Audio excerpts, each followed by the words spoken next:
Today we'll cover the experiment 7. It's a very nice experiment. It's not really difficult to do and very clean. And after we are done, we have to clean up our hoods because we have issues with some labs being left very, very dirty and so we have to clean our station. So please do not leave until you submit your station to me, and I'll check it for cleanness, so if it's clean or not. So titration, this is experiment number 7. Titration. Titration. What is a titration? It's really a method or procedure. It's a method here used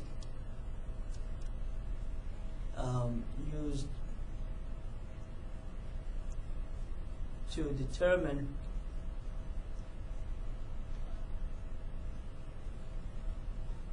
unknown concentration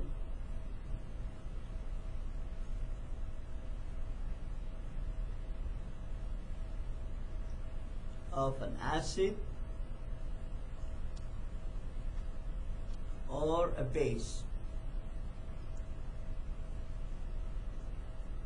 It's a base here. Okay, guys. So the whole idea, we have an acid today is acetic acid. We don't know. I mean, the lab supervisor will give me the real values. We don't know its concentration. So we have to get this concentration by using titration method. So there are some other methods as well, but we are using this method. So this method is utilizing the fact that titration can be tracked by chemical compound dye. Well, it's the same thing you dye your hair, called indicators. Indicators are compounds. They are changing their color according to the medium they are in. If they are acidic, they will give you a color. If they are basic, they will give you a color. This is the same thing when you dye your hair. What's happening dyeing your hair with the color, and you can get a vinegar, small dime dilute vinegar acid, put in your dye, it will turn to other colors. Or get your bicarbonate, it's a little solution, put it a little in your hair, it will turn another color. So those compounds here, they change, those dyes, they change color according to the medium they are in, whether acidic or basic. So we'll be using an indicator is used in this method. Okay, and we said indicator is, this indicator changes, this indicator changes its color according to the medium they are in, according to the medium they are in.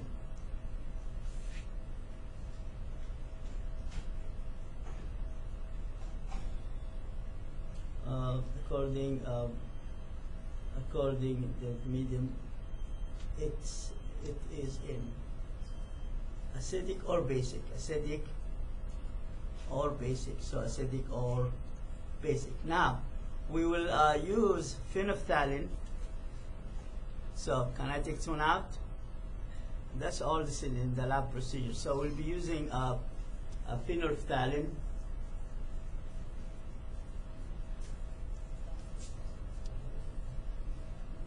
So phenolphthalein has a color, two different distinct color. In acidic medium,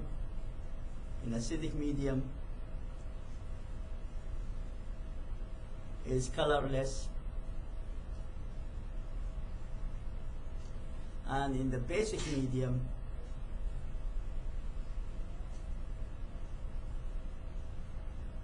is pink color.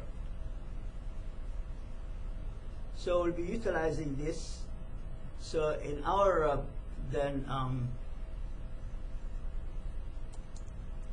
in our, just let me just copy this one here.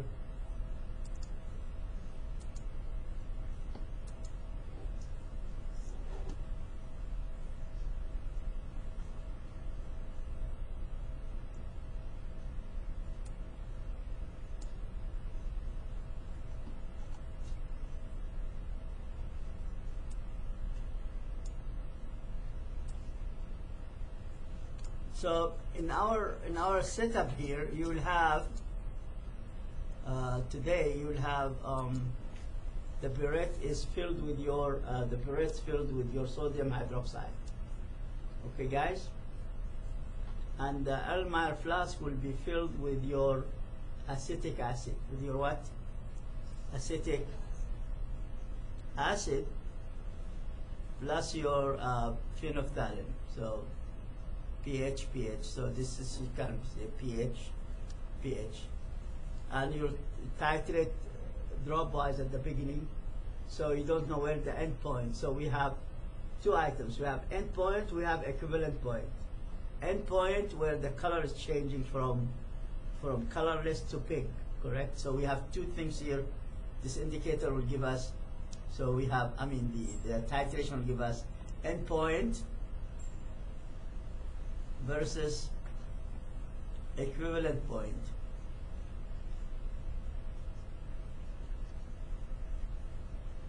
Well, the difference is that this one here is color change.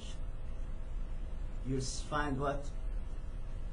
When the neutralization of the acid and base are done, one drop of one of them, one the acid or base, will give the change, the change of the color change of the indicator color change. Here we don't have color change, we have what? Mole. We are looking at the mole amount from this. Each at this point is mole of the acid equal mole of the base. Mole of acid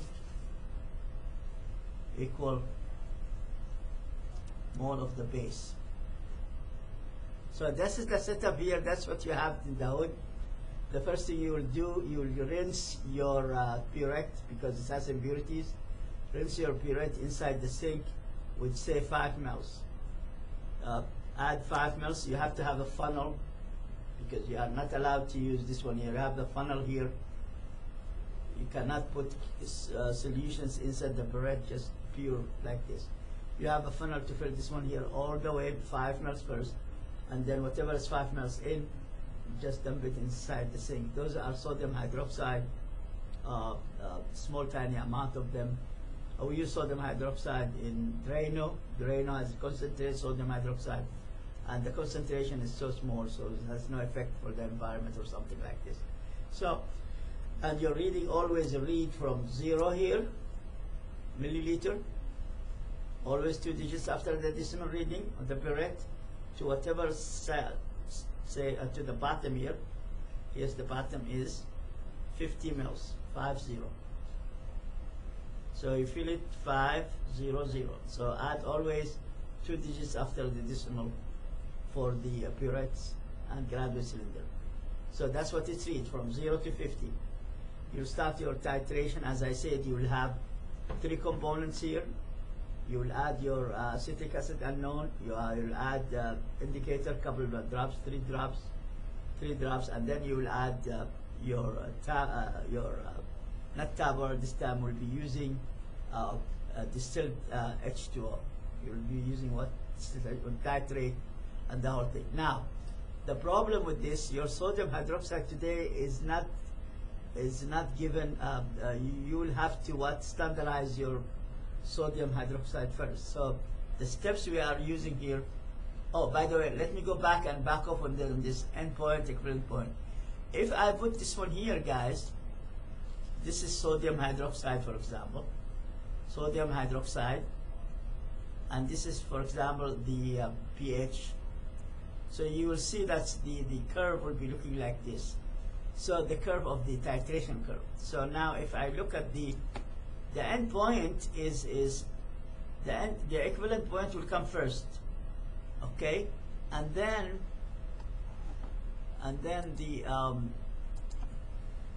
the equivalent point will come here. So let me just put this one here.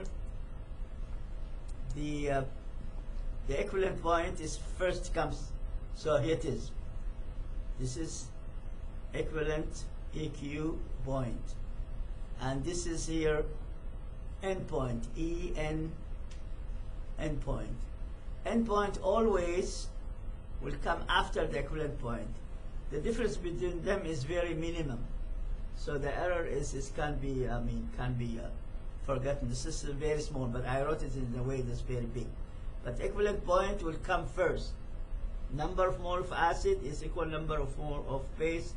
The acid is neutralized by the base, and I can't see the equivalent point, but I can see the end point where the indicators start changing color. So the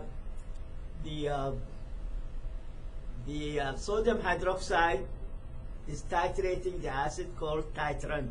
So sodium hydroxide is called titrant because it's the one that titrating. Whatever is inside, not sodium hydroxide, anything inside called what?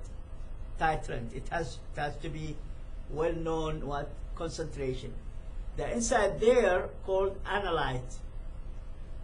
Analyte, A-N-L-Y-T, analyte. That's the unknown concentration. That's what we have to get. And whatever indicator you add the indicator inside. Correct, guys? And the rest of this just a stand and the stand of the clamp of the burette clamp. So let me now go for the procedure. Any question about this? Any question? No question? So let's take the second step here. What we have to do first. So I'll take this one here now.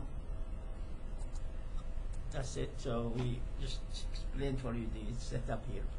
So the first thing here, what you will do first, there are 3 steps you have to do. First, we have our sodium hydroxide. We have to deal with this, the known. We have to get the known concentration of our sodium hydroxide. In the sense, what I will do here, we have the first step is standardizing our sodium hydroxide. That's the first step you will do. You don't know both. You don't know the concentration of the acid, and you don't know the concentration of the base. So standardization of your titrant, that's in the burette, sodium hydroxide, will be as follows. You take an acid, this is sodium hydroxide. You react it with a solid acid. A solid acid called KHP. And then you let it react, you'll get KNAP plus H2O. So this is well-known amount, 0.2 to 0.4 grams, correct? Dissolve it in H2O, in distilled H2O, and then titrate this sodium hydroxide on using this KHP. KHP called potassium hydrogen phthalate. Potassium hydrogen phthalate. Correct, guys? And the structure of it is looking like this, guys. That's a phthalic acid, and negative here, and potassium is here. When you let it react, then this is the OH, that's the acid here. Okay, so you'll get here then both of the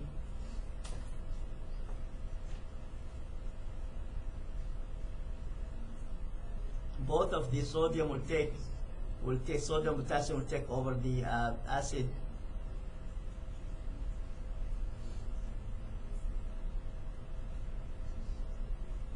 So the other one called what? Potassium sodium phthalate.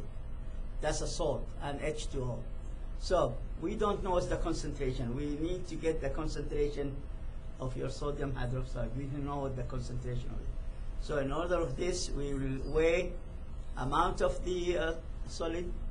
This is standard chemicals. Why standard? Because it's very clean, very cheap, and very stable. In order to have a standard chemicals, can be used for a standard. This KHP is a standardization chemical compound.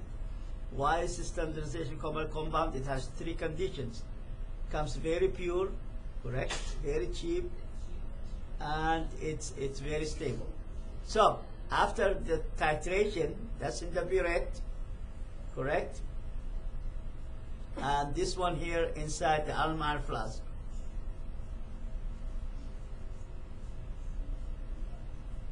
Okay, so KHP solid, 0.2 or between 0.2 and 0.4. Dissolve it, correct, in distilled H2O.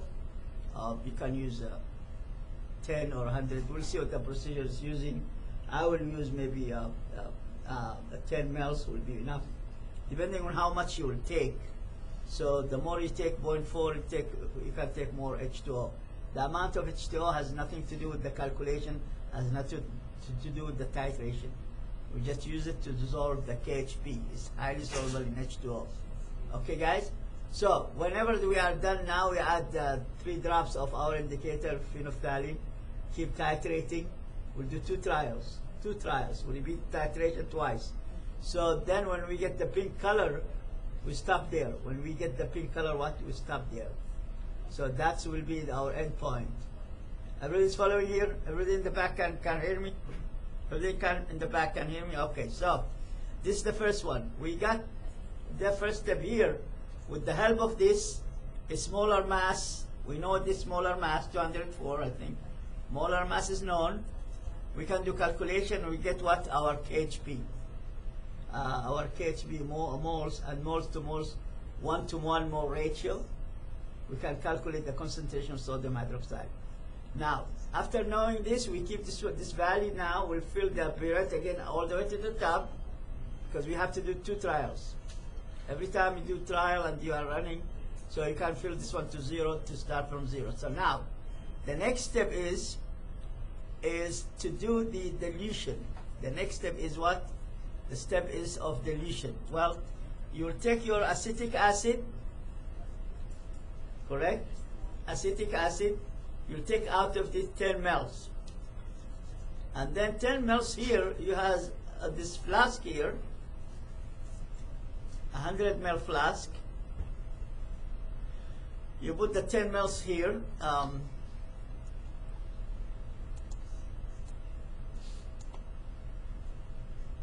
You put the 10 mL here, and it has a mark. This mark here, this mark is 100 ml. So you put 100 mL and then add rest. Rest is distilled H2O to the line mark, or to the mark line of the flask.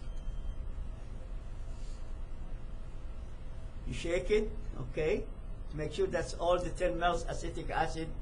This is acetic acid. Acetic acid or ethanoic acid. So shake it, and you have now, this is, we call it concentrated. This is concentrated, correct? Now you have taken what? You are diluted to 100 mL. Okay, guys? And then you'll take out of this 10 mL. You'll take out of this what? 10 mL of this diluted one. Diluted one. Diluted acetic acid. It's not, this is concentrated. Start with concentrated, dilute it up to 100, and then take 10 mL and then put it in an Almayer flask. This is inside. Okay? And then after that is phenolphthalein, 3 drops of phenolphthalein. Phenolphthalein gas, indicator. And then you can add H2O, distilled H2O. Okay, guys, you add distilled H2O. Again, the amount of H2O we use it to help us to visualize the endpoint. Has nothing to do with the whole thing. See, like the KHP inside your lab procedure said 25 mL. Well, if you see that 25 mL is not dissolving the KHP, some hydrogen phthalate, then you can add more H2O in this, all this, except here. This is very important. Dilution H2O is very important, but here when you add the 10 mL, you don't have, say whatever it said.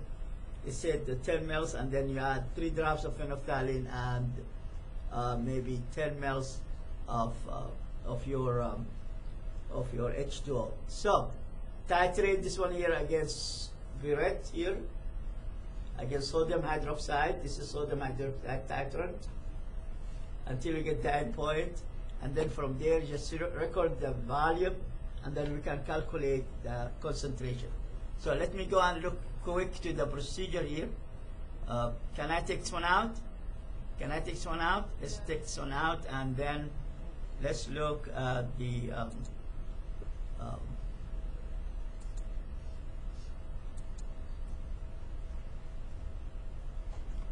let me just slab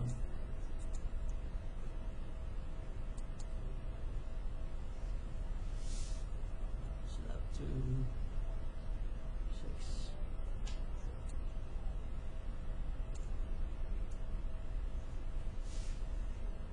I thought we have lab 7. Well, if it's not, then I will just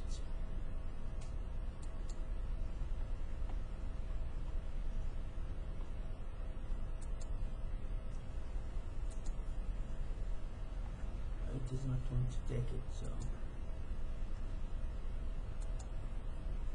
okay, here it is, lab 7. So if you look at this, guys, I'd like to download it.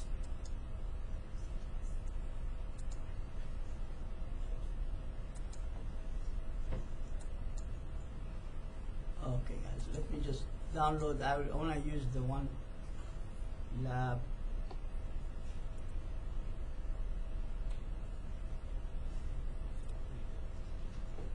I'm trying to figure out where it's saving it. This is 6. Here it is, guys. Okay, that's much better because we can follow the whole thing. So let's go for the procedure quick. This is the reaction of between KHB and sodium hydroxide at the beginning, correct? That's this step, the first one here. That's a solid you have to take.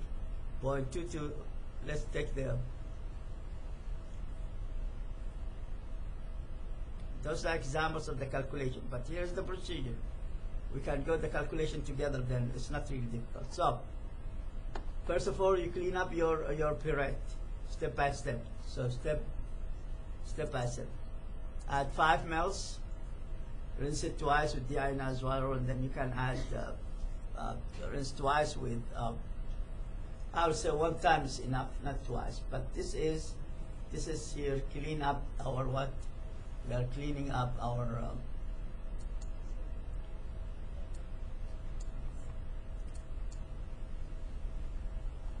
We are cleaning up our burette. This is the procedure to clean up and rinse our burette, correct? So then we have to fill the burette with sodium hydroxide up to the 0 level, correct? Up to the 0 level here. Fill it up to 0 reading. Okay, and you have to record from 0 up all the way, fill it up to 0. Now the problem with the burette, it has dead volumes. We call it dead volume because it cannot read. So it goes up to 50 mL. Now below 50, it's not calibrated. It does not. So if your calibration go below 50, you cannot read. This is dead volume. We don't know. It's not calibrated. We don't know is how much is it. And then here is 0. Above 0, we don't know. That's again dead volume. We don't know the volume of dead volume here. We don't know. It's not calibrated. So only reach from 0 to 50. That's the range of a burette reading. And you have 2 decimal after the decimal, 2 digits after the decimal. So, okay, guys. So now we call this one, this step here. If somebody will ask you or something, you will see it in the literature. Those 3 steps here, guys, called conditioning the burette. Burette conditioning. We are conditioning our burette. Means we are rinsing it with tap water first, and then with the same material we are putting in. If you are putting in acetic acid, you put acetic acid. If you are putting sodium hydroxide, you put sodium hydroxide. If you put any acid or base, you have to rinse it with the same material you are in. So we have to have a coat coating or coating it from inside the inner wall, so it will be protected from any impurities. So this is the A to C is conditioning, correct? And then D, we have to fill it up to 0. Above 0 it's not. We cannot read above 0. We cannot read below 50. But anyway, so from 0 to 50. Then you will weigh what I said to you, 0.2 to 0.4 grams of your KHB, potassium hydrogen phthalate. Potassium hydrogen phthalate. And then you get Almayer, that is 125 Almayer. You fill this one here with 25 mils. Again, is if you feel that all the crystals are not soluble, you can add not 25, you can add 30. It does not. The amount of H2O has nothing to. This amount has nothing to say. Just to make sure, to help us to make sure that really every crystal of KHB is accounted for and dissolved, and it will react with sodium hydroxide. See, and that's the reason you have to stir a little bit to make sure that all KHB is highly soluble, but to make sure that all KHB solid white crystals and acid, you know, monoprotic, it's soluble in KHB. Okay, then you will add 2 to 3 drops all the time. I will add 3 drops, 2 to 3 drops we are on H, 2 to 3 drops of phenolphthalein solution. You titrate, and this is the first step. We call it standardization or calibration of sodium hydroxide to know the concentration, the actual concentration, actual what? Actual, to know the actual concentration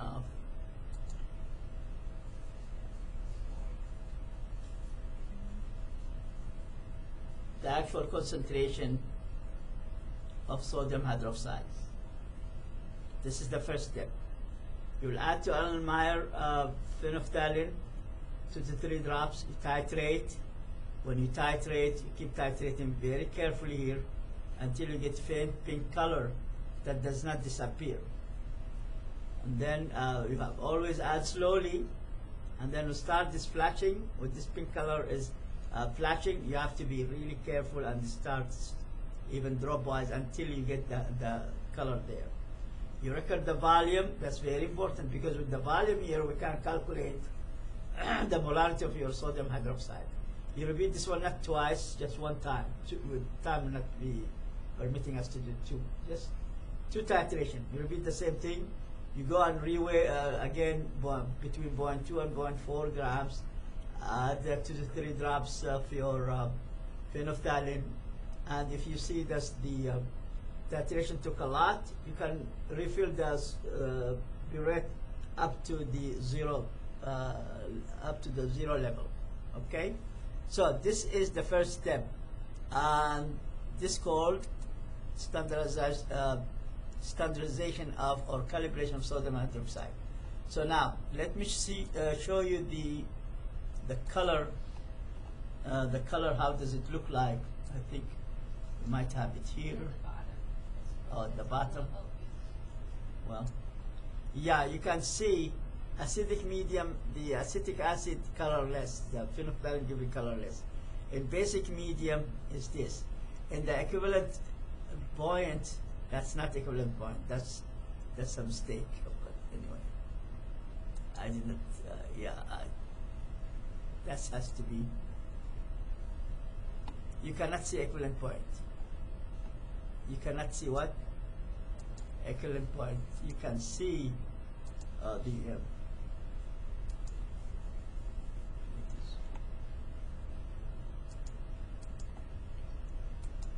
this